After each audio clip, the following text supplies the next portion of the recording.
ఎప్పుడోకప్పుడు నీ జీవితంలో యేసయ్య ముందు నిలబడాలి.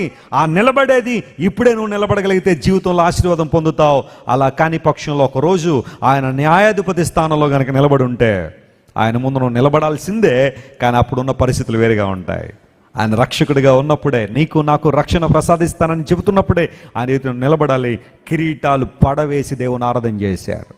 కొన్నిసార్లు నీ ఉద్యోగం దేవుని ఆరాధనకు అడ్డొస్తుందా?